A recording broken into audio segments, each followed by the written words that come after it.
A few years ago, my brother and I were camping out in Colorado, somewhere deep in the San Juan Mountains. It was late September, so the trees were starting to turn and the air had a bite to it, especially once the sun dipped behind the ridgelines. The trail we were on wasn't exactly popular. No big signs, no manicured campsites, just a few cairns here and there and some scattered fire rings that told you someone else had been through. We had packed light, mostly dehydrated meals, some oats, trail mix, and jerky. Both of us had done enough hiking to know the drill. Hang the food, stay dry, and don't wander too far after dusk. We pitched our tent maybe 100 yards off a small runoff creek that trickled down from some basin above us. There were willows all along the edges, tall and clustered, the kind that slap your legs when you push through and always seem to be dripping wet no matter the weather. We cooked dinner before sunset and stashed our bear bag in a tree a good ways off. The night came fast, as it always does in the backcountry. It was one of those clear nights where you could see every single star, and the air felt so still it was like the woods were holding their breath. I remember thinking how quiet it was, no wind, no water sounds, not even crickets, just complete stillness. That kind of silence always makes me uneasy. It's like the woods are waiting for something. We climbed into the tent a little after dark. Both of us were tired. We'd done close to 12 miles that day with full packs, and we'd gained a good bit of elevation. I fell asleep almost immediately, but at some point in the middle of the night, my brother shook me awake. I could tell right away that something was off. Even before I was fully awake, I felt it. He didn't say anything, just handed me my headlamp and pointed. I followed his hand to the willows, about 20 feet away. Something was staring back at us. Two huge eyes reflected the beam of the headlamp, wide-set, motionless, just hovering above the ground like they were part of the forest itself. I sat up slowly, heart pounding. I couldn't see the body behind the eyes, just the glint of them, bright and round. I figured it had to be a bear. What else would it be out here, in the middle of the night? It didn't move at all, just stared at us through the brush. We didn't say a word. We just watched. Minutes passed, maybe 5 or more, but it felt longer. The longer we sat there, the more I felt this pressure in my chest like something wasn't right. Normally, animals don't just sit and stare like that. A bear might sniff around, maybe pace, make some noise, but this thing was completely silent, completely still. Just those two wide eyes and the thick darkness behind them. We killed our headlamps at the same time, decided we'd quietly get out of the tent and slowly move back toward the trail where we'd seen a couple other groups camped earlier that day, maybe half a mile back. We didn't even unzip the tent. We just sat there for another few seconds in complete darkness, our ears straining for any sound. That's when it came. A crashing sound erupted from the willows, loud, heavy, like trees being torn apart. And then out of nowhere, this massive shape barreled straight at the tent. We barely had time to react. I could hear the pounding of hooves, the snort of breath, the tearing of leaves and branches. We braced for impact, but right before it hit, it veered hard to the side and tore off into the woods behind us, crashing through the brush and breaking branches the whole way. We didn't move. We didn't even breathe. A minute passed, maybe more. Eventually, the night went silent again. It had been a moose, a huge one, no doubt.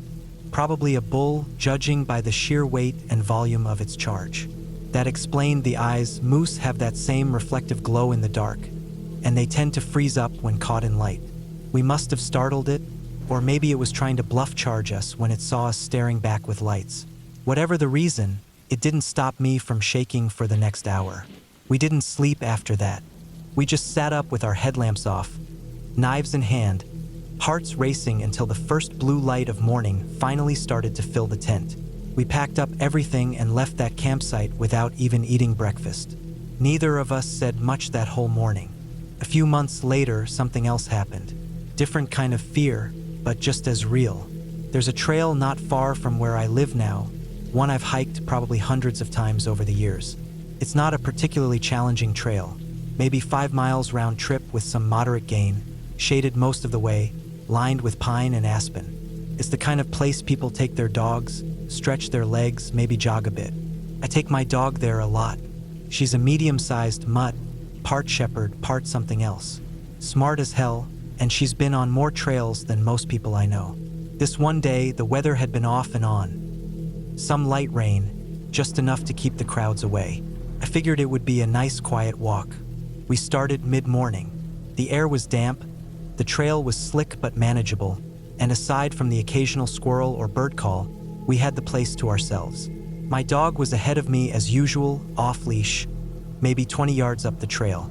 We'd done this enough that I trusted her. She always stopped and waited if I called. Always came back when I needed her to, but this time she stopped dead. Not just the normal pause and sniff kind of stop. She froze, one paw slightly raised, ears locked forward, tail stiff as a board. I caught up quickly, thinking maybe she saw a deer or something else interesting. But before I could get close, she whipped around and bolted straight back down the trail toward the car. Full sprint. Didn't look back. Didn't respond to my calls. That scared me. I stood there for a second, not sure what just happened. Then I looked down at the trail where she'd frozen. Right in the middle of the path, clear as day in the wet dirt, was a single mountain lion track. Fresh. The kind where you can still see the ridges from the pads. No claw marks. Cats don't leave those. It wasn't huge, maybe the size of my palm, but unmistakable. I looked around slowly, heart thumping hard.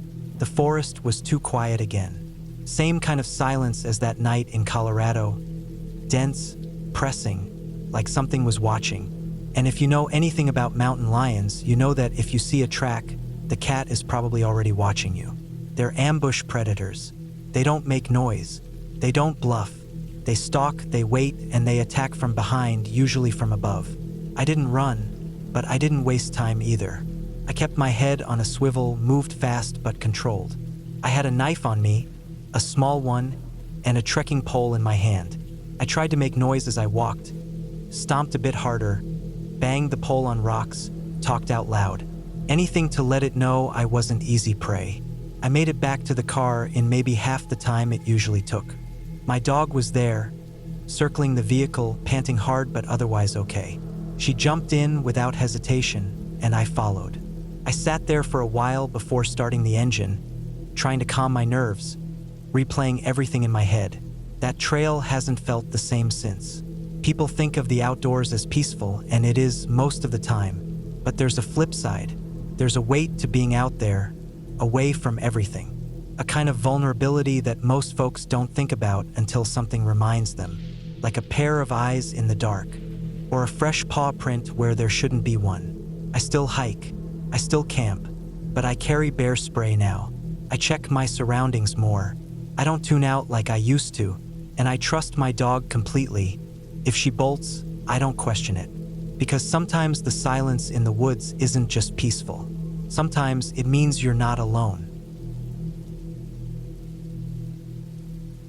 It was the middle of September when I decided to take some time off and go for a long hike. I had been working too many hours, sitting in front of a computer screen for weeks on end, eating the same food, following the same schedule. I was starting to feel like my life was on a loop. I needed something to break it up, to reset my head. I picked a trail I had been thinking about for a while, Hollow Ridge Loop. It wasn't on any major park's website and barely showed up on the usual trail apps, which made me think it would be quiet and maybe even a little bit forgotten. I found it from an old hiking blog written by a guy who hiked all over the state and sometimes posted about off-map places. According to his post, the loop ran about 18 miles round trip, shaped like a long balloon with a narrow path running up the stem, and then looping around the ridgeline above a series of dry creek beds. He'd done it in 2 days. I figured I'd do the same. I had my gear laid out 2 nights before I left. Tent, pad, sleeping bag, food pouches, bear canister, headlamp, first aid, knife, stove, filter, jacket, base layers, gloves, and an extra pair of socks. I double-checked the list more than once. I even packed a personal locator beacon, something I usually didn't bother with, but I figured it couldn't hurt. I started the hike around 9 a.m. on a Friday. The drive out to the trailhead was long and ended with a stretch of dirt road barely wide enough for my car. I didn't see any other cars when I parked. No rangers, no campers, no sounds of other people. Just wind moving through tall yellow grass and the sound of birds somewhere deeper in the trees. felt exactly like what I needed. The trail wasn't well marked, but it was there, narrow and sun-bleached, bordered by dry brush and wind-fallen limbs. I followed it up through shallow switchbacks that eventually opened up to low ridgelines, where I could see the basin stretching out in front of me. There were trees spread out in patches, mostly juniper, pine, and cottonwoods around lower creek areas, but plenty of open space too. Dusty hills, small outcrops of stone, and wide gulches that hadn't seen water in months. The sun was warm, but the air was dry and cool. By early afternoon, I had made it halfway to the loop. I stopped under the shade of a rock outcrop and ate lunch, trail mix and a tortilla with peanut butter, and checked the map I printed out before the trip. There wasn't much to check, honestly. The trail just curved up around the back of the ridge and eventually looped back on itself, dropping into the valley near where it started. I figured I'd keep going for a few more hours, make camp at the far end of the loop near one of the dry creeks. If I felt good, I could be out by noon the next day. I started walking again and kept up a steady pace, watching the ground carefully since the trail kept disappearing in places.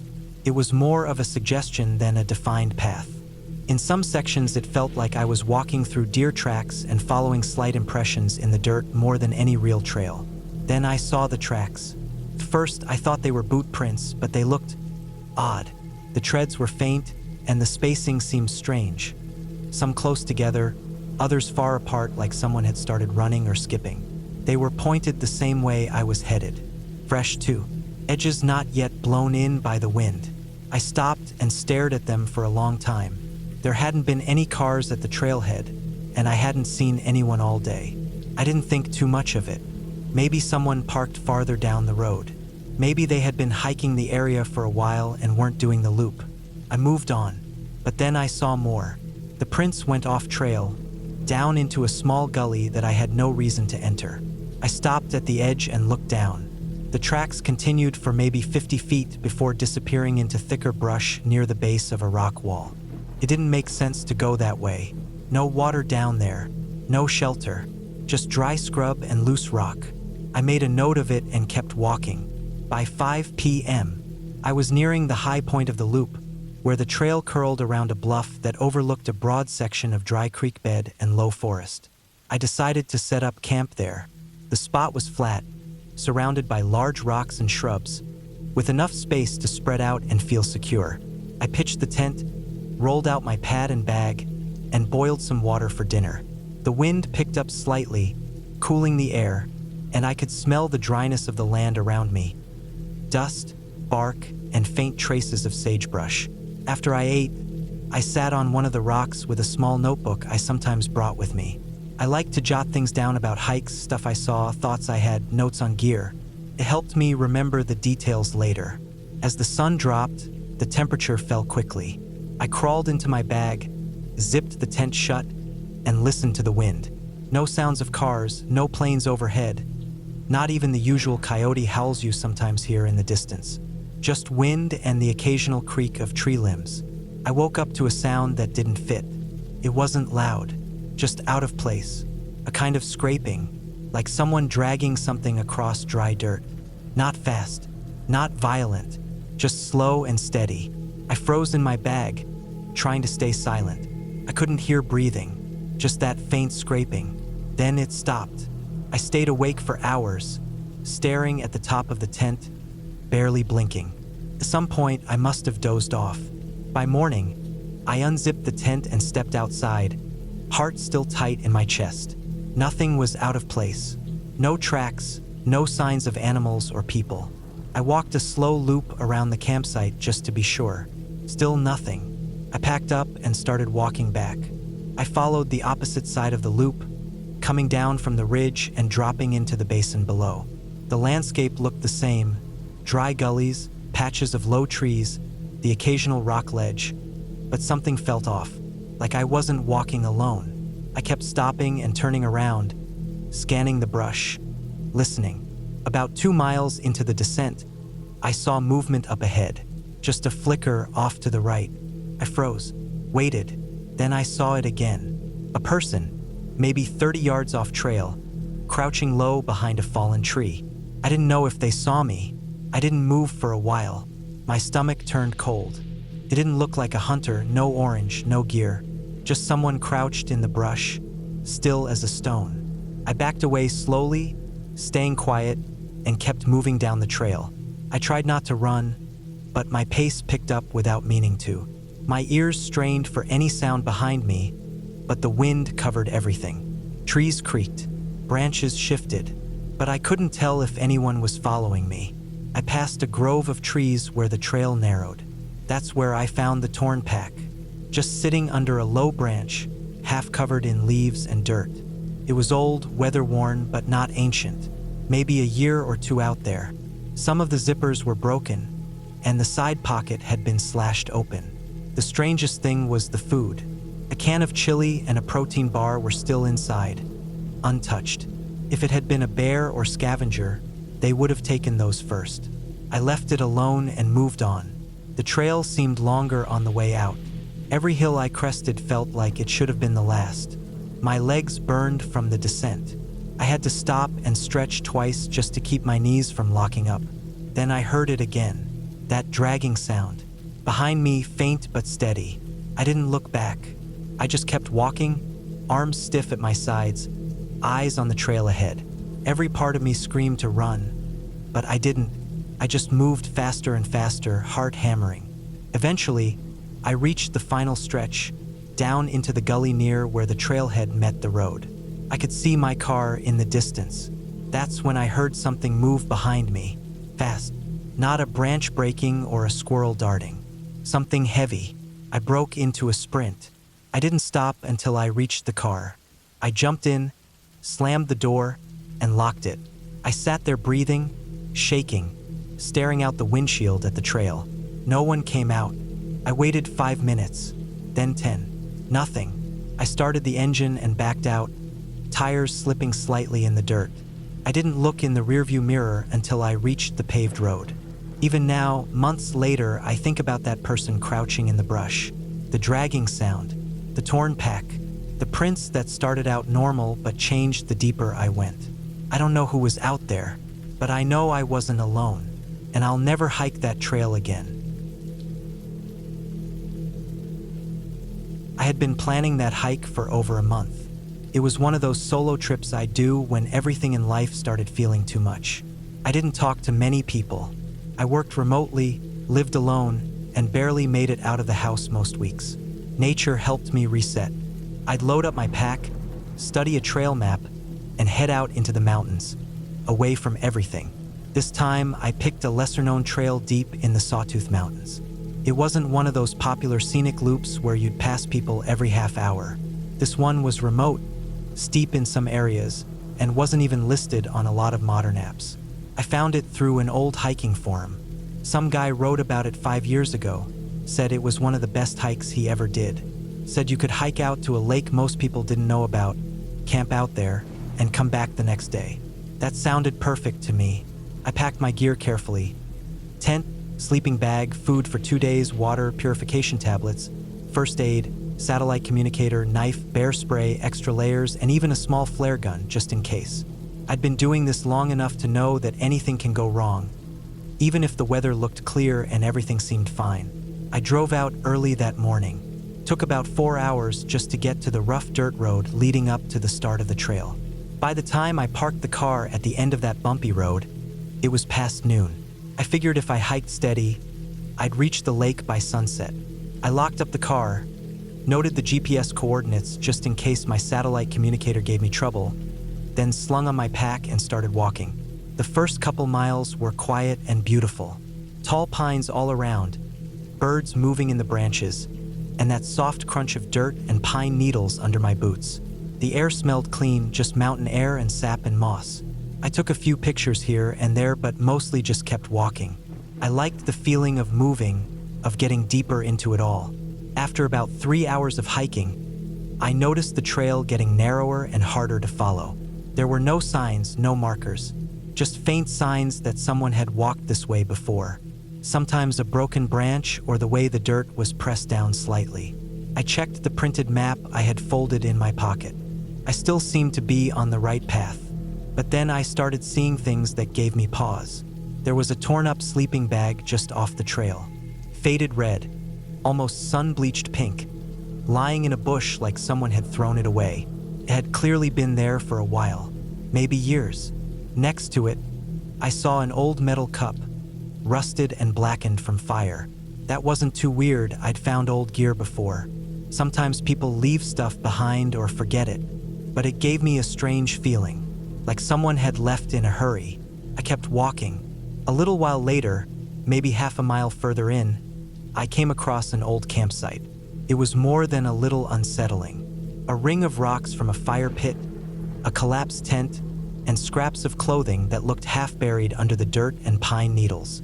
The wind had carried some of the material and debris out across the clearing. I stood there for a long moment. Everything was still and quiet. I could hear my own breath and the faint buzz of insects. I didn't move for a while. I told myself someone probably camped here years ago and just never cleaned up. Still, I marked the spot on my GPS and made a note to mention it to the rangers later, assuming I saw one on the way out. By the time I reached the lake, the sun was dipping low. The trees opened up just enough to reveal a quiet stretch of water, dark and glassy with the mountains casting their shadows across it. It really was beautiful, worth the hike. I picked a flat spot near the lake's edge and set up my tent. Felt good to take the pack off. I boiled some water and made a hot meal, then sat by the lake eating while the sky turned deep orange and then slowly faded into dark. The air was cooling fast. Mountain nights always dropped low, even in summer. That night, I crawled into my sleeping bag and listened to the sounds of the forest. Owls, branches creaking gently in the wind, water lapping at the shore. It was peaceful, but I kept thinking about that campsite I passed. It was stuck in my head. Something about how the tent had collapsed. The torn clothing. It didn't feel right. I must have fallen asleep eventually. But I woke up sometime after midnight. I didn't know why at first. I was just suddenly wide awake, heart pounding, like my body sensed something I hadn't heard yet. Then I heard it. Footsteps, crunching leaves and sticks. Slow, heavy, not an animal, not a deer or bear. Too rhythmic, human footsteps, but that didn't make sense. I hadn't seen anyone on the trail. This wasn't a popular route. Whoever it was, they'd have to have hiked hours in the dark. Why? I stayed absolutely still. I didn't move a muscle. I laid there, heart pounding so hard I could feel it in my throat. The footsteps stopped just outside my tent. I could hear breathing, not fast, not panicked, just steady. Whoever it was stood there for a long time, then walked away. I didn't sleep the rest of the night. When daylight came, I unzipped my tent and looked around. No one, no tracks, but I knew what I heard. I'd been camping long enough to know the difference between animal movement and a person. Someone had walked up to my tent in the middle of the night and stood there, just watching. Maybe more than one person. I didn't know. I packed everything quickly. I didn't even boil water for coffee. I just shoved everything into my bag and started hiking back. About an hour into the hike back, I noticed something strange. A tree on the side of the trail had a piece of string tied around it. Yellow nylon cord. Not something you usually see. I didn't remember passing it on the way in. Then another tree, maybe 50 feet down, had a similar piece of string tied around its base.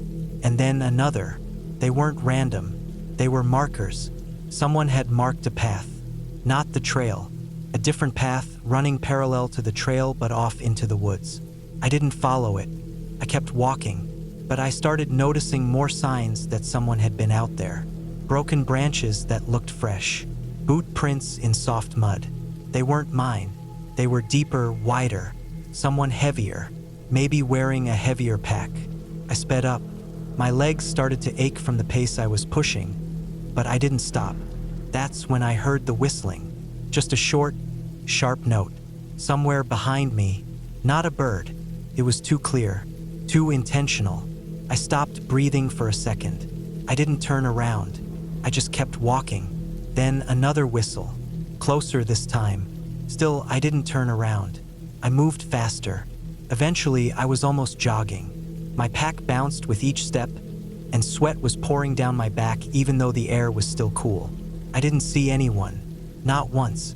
but I heard the whistling 3 more times. Once closer, once farther away, and once right near the place where I saw that abandoned tent. By the time I reached the car, I was shaking. My hands were numb. I threw my pack into the back seat and climbed in, locking the doors immediately. I sat there for a while, just breathing, gripping the steering wheel with both hands. Before I left, I checked the edge of the parking area one more time. There were fresh boot prints there, not mine, and they were leading out of the woods, not into them. I don't know what I walked into out there. I filed a report with the Forest Service when I got home. I gave them the GPS coordinates of the abandoned campsite and mentioned the person I heard outside my tent. They said they'd look into it, but I haven't heard back. That was almost a year ago. I haven't gone hiking alone since. I still think about it almost every day. Not just the footsteps or the whistles, but the quiet. The way whoever it was just stood there, watching. The markers tied to trees. The fact that someone was tracking me, quietly, without ever showing themselves. I never saw a face. I never heard a voice. But something was out there with me, and I don't think I was the first person they followed. It started out as a normal solo hiking trip. I had planned it for weeks, trying to get away from the noise and stress of the city. I wanted to be alone with the woods, to disconnect and clear my head.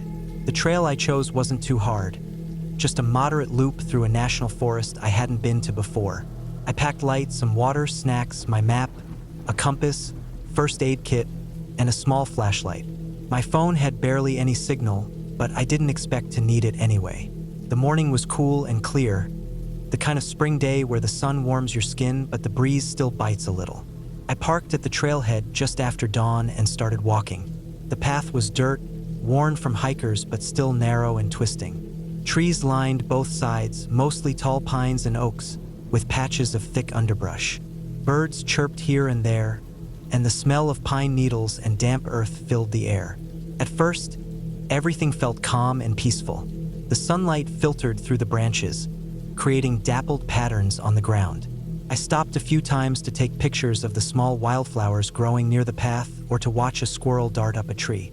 The trail climbed gently at first, then dipped down near a creek that ran with clear, cold water. I knelt to drink some and refill my water bottle, careful not to disturb the small frogs hopping around on the rocks. About 2 hours in, I reached a fork in the trail where the map showed a shortcut. It was less traveled, narrower and less obvious than the main path, but it saved about a mile. I figured I'd take it, part of the adventure after all. The shortcut led into a denser part of the forest, where the trees grew closer and the underbrush thicker. The sunlight barely reached the ground here, so the air felt cooler and damp. As I moved along the shortcut, I kept a steady pace, eyes scanning the ground and trees. The path wasn't marked well. I had to watch my step to avoid tripping on roots or loose stones. About 20 minutes in, I noticed something odd. There were broken branches and crushed plants off to the side, like something large had pushed through the bushes recently. I stopped to look closer. The marks were deep, about the width of a thick stick, and the broken branches were snapped low to the ground. It looked like a big animal had forced its way through. My heart rate picked up a bit, but I told myself it was probably a deer or maybe a wild boar. These things happened in the woods all the time. I kept moving, though I started paying closer attention to my surroundings. Then I heard it, just a faint crack, like a twig snapping somewhere behind me. I froze. The forest was otherwise quiet except for the wind rustling the leaves. The sound came again, closer this time. My skin prickled. I slowed down and stopped, turning around slowly to scan the trees. Nothing was there, but the feeling that I wasn't alone stayed with me. I tried to shake it off, telling myself I was being paranoid.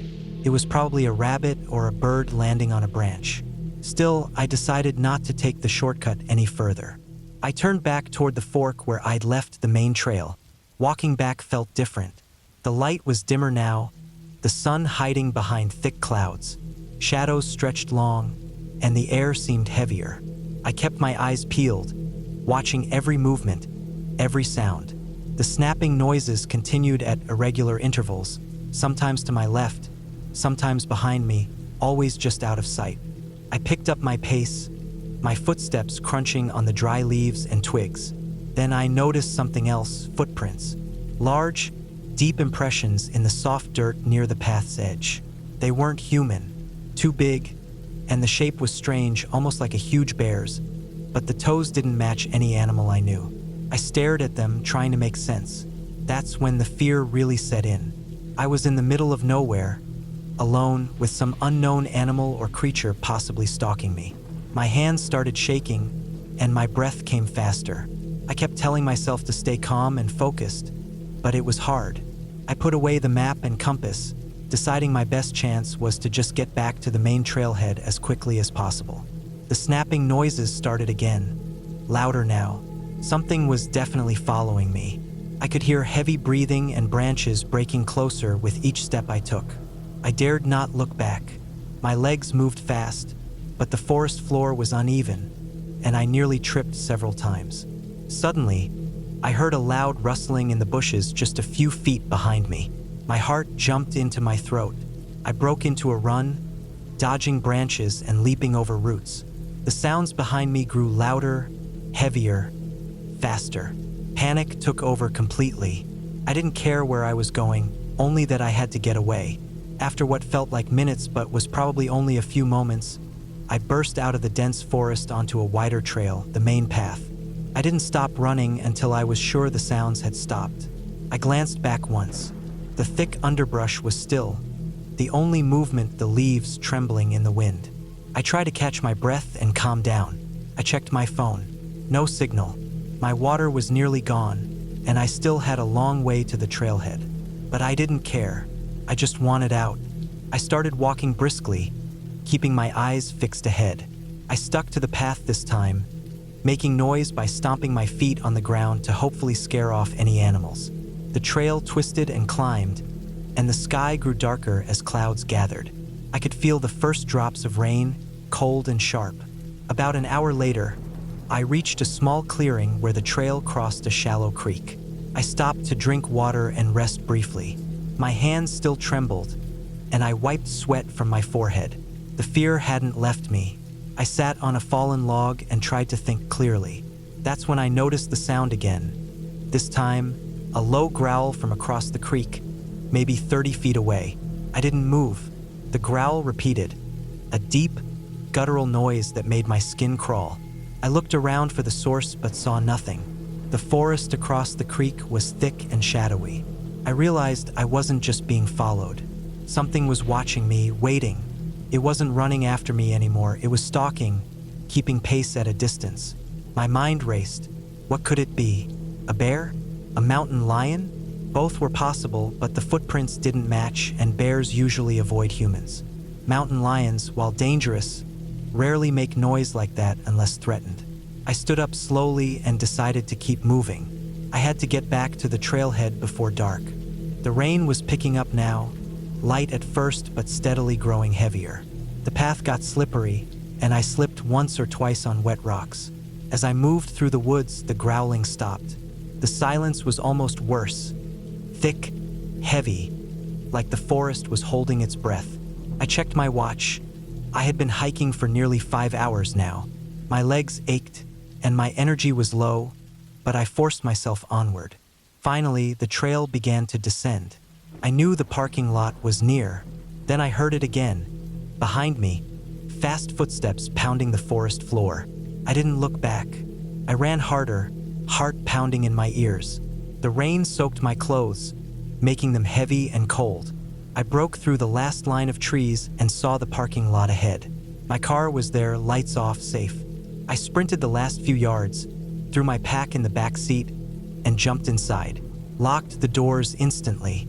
My hands shook as I started the engine. I glanced in the rearview mirror. The edge of the forest was still dark and quiet, but I thought I saw something. A large shadow slipping between the trees, too fast and low to be human. I swallowed hard and drove away. On the road back, my mind replayed everything. What had followed me? What footprints had I seen? What was that growling? I had no answers, only the clear fact that I had been dangerously close to an animal or something that wasn't supposed to be near hikers. The next day, I called the local ranger station. They told me about recent reports of a rogue black bear in the area. This bear had been unusually aggressive and had been seen stalking trails and campers. They warned hikers to avoid the forest until it was captured. It made sense now. The broken branches, the strange footprints, the growling, and the feeling of being followed all pointed to that bear. I was lucky it never attacked directly, only scared me enough to run. That experience changed how I looked at hiking. The forest isn't always peaceful or safe. It's wild, and sometimes the wild fights back. I don't blame the bear. It was just trying to survive. But I learned that day that no matter how prepared you think you are, nature has its own rules. Since then, I only hike with company, always carry bear spray, and make sure to check the latest trail reports. The woods are beautiful, yes, but they can also be unforgiving. That trip will always stick with me. Not just because it scared me, but because it reminded me how small and vulnerable we really are out there, and how important it is to respect the wild, even when it's watching, waiting, and ready to remind you of its power. I've always trusted my dog's instincts more than my own. She's a tough, no-nonsense kind of dog, a bully breed with a loud bark and an attitude to match. Her name's Roxy. She's big, muscular, and protective, and I've had her for years. She's usually calm on the trails, used to the sounds and sights, ignoring most people unless they act weird or threatening. But the day this happened, Roxy made it clear something was seriously off. It was a late summer afternoon, the kind where the sun starts dipping lower but the heat still lingers in the air. I decided to take Roxy out for a walk in the nearby state park, a place we'd gone many times before. The trails there were quiet most of the time during the week, but weekends brought more people, families, joggers, dog walkers. This was one of those weekend afternoons. The trail itself was fairly narrow, a dirt path that curved gently through tall pines and patches of underbrush. The smell of dry earth and pine needles filled the air, mixed with the faint scent of wildflowers hidden here and there. Roxy loved this trail, always eager to sniff every tree, every rock. She kept close to me, leash loose, relaxed but alert. We passed several other hikers without incident. Most of the dogs we met exchanged a quick sniff and then moved on. Roxy rarely reacted to anyone anymore. She was socialized, but also protective of me. She had this way of reading people that I didn't always understand. Then we came upon him, an older man, maybe in his 60s, walking the opposite direction. He was alone, hunched a little, wearing a worn leather jacket and dirty jeans. His face was weathered, sunburnt in places, with a scruffy beard that looked like it hadn't seen a razor in weeks. What caught my eye immediately was his stare. Cold, unblinking, and fixated straight on us. There was something wrong about the way he moved, too. Stiff and unnatural, like he was forcing himself through the trees. Roxy noticed him immediately, her body tensed, hackles rising just a bit. She stared at him with sharp eyes, ears up. For a moment, I thought maybe she'd just ignore him as usual. But then she suddenly lunged forward on her leash, growling low and menacing. I barely had time to pull her back before she snapped her jaws toward the man, barking like she meant business. Her growl was rough and guttural, like a warning not to come any closer. It was the kind of sound that made even me pause. I stepped between them and apologized quickly to the man, pulling Roxy's leash tight and steering us away. He didn't say a word, just stared after us, a slight sneer curling his lip. I kept walking, faster now, wanting to put distance between us and the guy. Roxy's breathing was heavy but controlled. She stayed alert but stopped growling once we passed a few other hikers. Those people didn't seem to faze her. She would usually greet dogs with a wagging tail and gentle sniff. Then, out of nowhere, she froze, stiffened like a statue. I turned to look behind me, and before I could even realize what was happening, Roxy spun around sharply, hackles fully raised, growling ferociously. She lunged hard on the leash, straining to get at something just a few feet behind me. I swallowed hard and glanced behind. There he was, the same man. Only this time, he was no longer on the trail's edge. He had closed the distance silently and was walking just a few feet behind me, shadowing our every step. There was no smile, no explanation, Just cold eyes and slow, steady footsteps. My heart started pounding. I quickened my pace and moved toward the few people I saw near the trailhead, walking to their cars and finishing their day. They looked like typical park visitors, tired and ready to leave. I put Roxy between me and the man close to the group. Almost immediately, the man turned away, disappearing into the thick woods that lined the trail. I never saw him come back out. I stayed with the group for a while longer, making sure Roxy stayed calm and didn't try to chase after him. The relief that flooded me was hard to put into words. I felt like I'd just escaped a trap I never even saw until my dog showed me the danger. I learned afterward that this park had a few reported incidents with a man who had been stalking hikers. Nothing violent had been reported near the trailhead, but stories from other trails told of people feeling followed, watched. That day, I realized that my dog had not just been aggressive for no reason. She was warning me of something real and dangerous. Since then, I've never ignored her signals, no matter how small. If she acts out, freezes, or growls, I stop and pay attention immediately. It's not just behavior, it's a lifeline. Walking in the woods should feel safe and peaceful. But that day reminded me that sometimes the quiet places hide shadows we don't see until it's almost too late. And sometimes the best warning comes from the four-legged friend who's been watching all along.